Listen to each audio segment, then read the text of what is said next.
अपने घर में सुकून की नींद सो रही थी। तभी अचानक उसकी माँ तेज कदमों से घर में दाखिल हो जाती है और जल्दी जल्दी एक बैग में कुछ कपड़े और कुछ रुपए रखने लगती है। घर में हो रही खटर पटर की आवाज से पिंकी की नींद टूट जाती है। सामान बांधने के बाद रमा ने पिंकी का हाथ पकड़ा और खींचते हुए उसे अपने घर के पीछे के दरवाजे से ले जाने लगी। हम लोग इतनी रात को कहाँ जा रहे हैं माँ? बोलो ना। चुपचाप चल, ज्यादा शोर मत कर, किसी को खबर हो गई तो लेने के देने पड़ जाएंगे। लेकिन हुआ क्या है? तुम इतनी घबराई हुई क्यों नजर आ रही हो? ज्यादा सवाल जवाब मत कर, मैंने कहा ना चुपचाप चल। हम कहाँ जा रहे हैं, क्यों जा रहे हैं, ये सब समझने की अभी तेरी उम्र नहीं है। और खबरदार जो आज के बाद इस गांव का नाम अपनी जुबान से निकाला तो हम लोग अब एक नई जगह जाकर रहेंगे, अपनी एक नई जिंदगी शुरू करेंगे, समझ गई? पिंकी को कुछ समझ में नहीं आ रहा था कि आखिर उसकी माँ आधी रात को कहाँ गई थी। वो इतनी घबराई हुई कहाँ से लौटी है। वो अपना घर छोड़कर आखिर क्यों और कहाँ जा रहे हैं। लेकिन माँ के गुस्से में कांपते आवाज को सुनकर पिंकी को इतना समझ में आ गया था कि अब वो इस गांव में कभी लौटकर नहीं आएंगे। 12 साल बाद आज शायद अमावस्या की रात थी। आसमान में रोशनी की एक भी किरण फूटती नजर नहीं आ रही थी। चारों ओर घना अंधेरा और उस अंधेरे में और भी अधिक भयावह लगता ये जंगल किसी भी अकेले इंसान की सांसें थामने के लिए काफी था। आशीष ने अपनी कलाई पर बंधी स्मार्ट वॉच में समय देखा। रात के 2 बज रहे थे। इसका मतलब वो पिछले आधे घंटे से उस जंगल में यहाँ वहाँ दौड़ रहा था, लेकिन उसे वहाँ से बाहर निकलने का कोई रास्ता नहीं सूझ रहा था। अचानक उसे कुछ दूरी पर 2 लाल चमकती आंखें दिखाई देती है। आशीष उन आंखों से जितना दूर भागता, मानो वो आंखें उसके और नजदीक आती जा रही थी। दौड़ते दौड़ते आशीष की सांस फूलने लगी थी। तभी सामने के पेड़ के पीछे से एक काला साया आकर उसके सामने खड़ा हो जाता है। वो काला साया धीरे धीरे उसके और नजदीक आ रहा था। जैसे ही वो उसके ठीक सामने आकर हुआ, आशीष की धड़कनें मानो थम सी गई।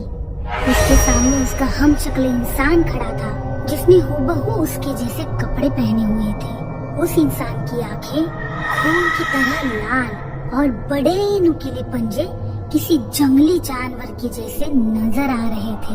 वो हाव भाव से किसी खूंखार जानवर की तरह आशीष को देख गुर्रा रहा था। अपने हमशक्ल को देख आशीष 2 कदम पीछे हट जाता है, लेकिन वो भयानक शक्ल वाला आदमी उसके ऊपर हमला कर देता है और एक ही झटके में उसका हाथ उखाड़कर अलग कर देता है और किसी जानवर की तरह उसे चबाने लगता है। तभी आशीष के मुंह से एक जोरदार चीख निकलती है और वो अपने बिस्तर पर उठकर बैठ जाता है। आशीष पसीने से लथपथ हो गया था। अपने माथे पर आए पसीने को पोंछकर उसने साइड टेबल पर रखा पानी का गिलास उठाया और गट-गट करके पीने लगा। तभी उसे अपने आसपास कुछ अजीब सी आवाज सुनाई पड़ने लगी। ये कैसी आवाज आ रही है? ऐसा लग रहा है जैसे कमरे में कोई है। आशीष ने नाइट बल्ब की धीमी रोशनी में घबराते हुए कमरे में चारों ओर नजर डाली। कमरे में कोई नहीं था। आशीष को सुनाई दे रही आवाजें अब और भी तेज हो गई थी। उसने पेड़ के नीचे झांका तो नीचे का नजारा देख उसकी सांसें अटकने लगी।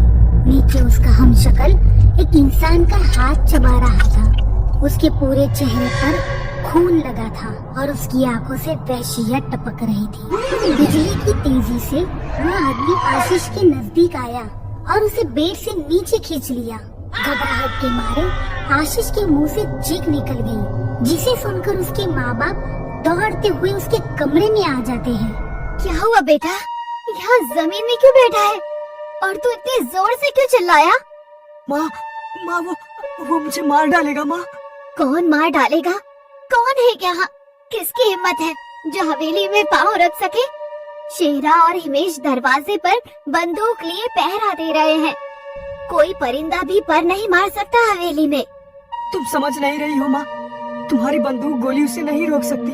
वो यही है मेरे कमरे में, उसने ही मुझे बिस्तर से नीचे पटका है। बेड के नीचे देखो, वो वहाँ किसी का हाथ चबा रहा है।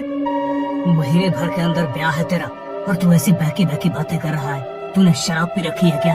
पापा आप समझते क्यों नहीं? वो बार बार मुझ पर हमला कर रहा है, वो नहीं छोड़ेगा मुझे। अरे कौन हमला कर रहा है, कुछ बताएगा?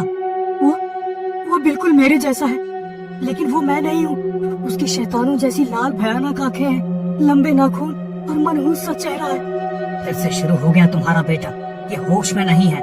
थोड़ा ध्यान दो इस पर, वरना ठाकुरों का नाम डुबो देगा ये। ठाकुर को अपने बेटे आशीष की सारी बातें बेतुकी और बकवास लग रही थी, इसलिए बेटे की बात पूरी सुने बिना ही ठाकुर वहाँ से उठकर चला जाता है। आशीष नहीं जानता था कि पिछले कुछ दिनों में उसने जो कुछ महसूस किया है वो तो बस शुरुआत है। अभी तो उसे बहुत कुछ देखना बाकी था।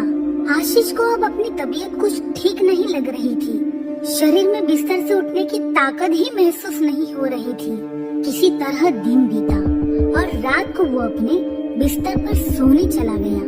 एक मृत व्यक्ति को कंधे पर लेकर कुछ लोग शमशान भूमि की ओर जा रहे थे।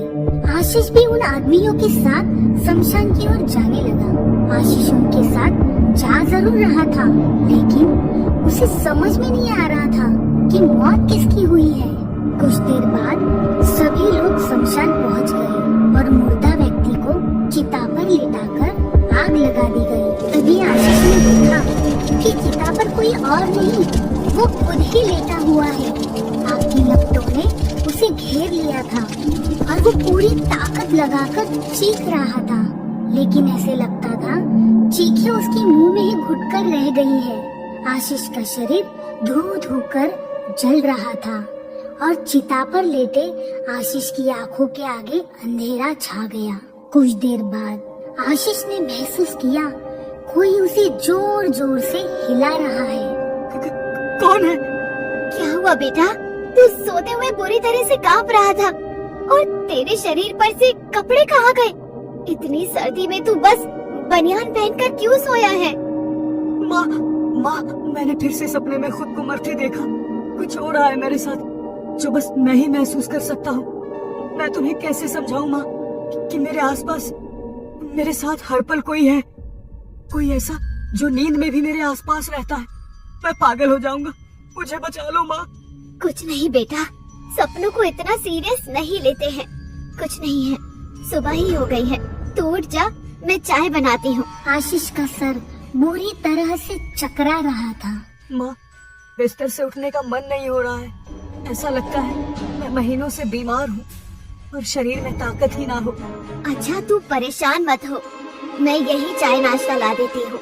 आशीष की माँ उसे चाय नाश्ता लाकर देती है। आशीष जैसे ही चाय पीता है उसके पेट में बुरी तरह से ऐंठन शुरू हो जाती है और उसके बाद वो खून की उल्टियाँ करने लगता है। जल्दी से अस्पताल लेकर चलो इसे, समझ नहीं आता हुआ क्या है इसे। ठाकुर अपने बेटे को अस्पताल ले जाता है।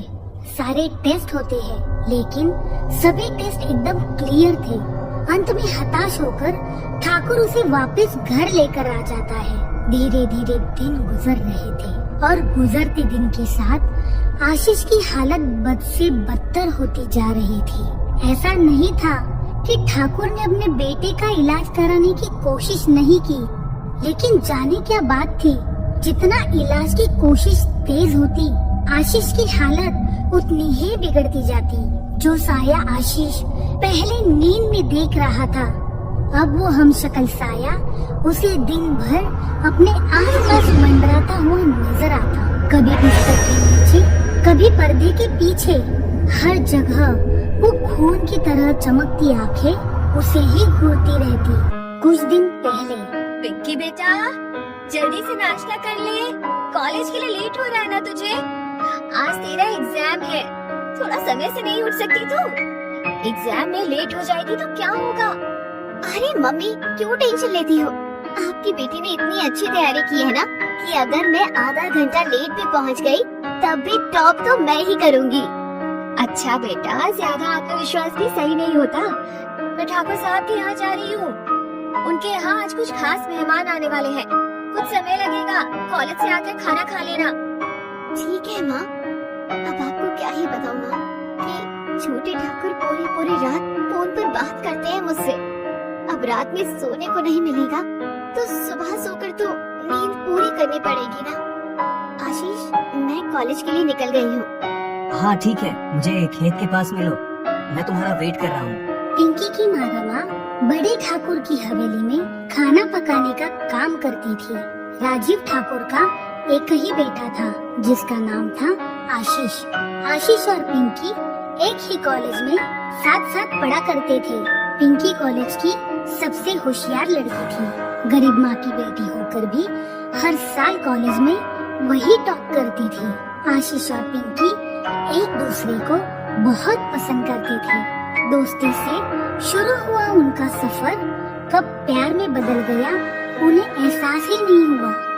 सुबह आशीष पिंकी को अपनी बाइक से कॉलेज ले जाता, फिर पूरा दिन वो कॉलेज में साथ पढ़ाई करते और शाम को कॉलेज खत्म होने के बाद आशीष उसे गांव के बाहर खेतों तक छोड़कर लौट जाता। पूरा दिन साथ में बिताने के बाद भी उनकी बातें तो जैसे खत्म होने का नाम ही नहीं लेती थी।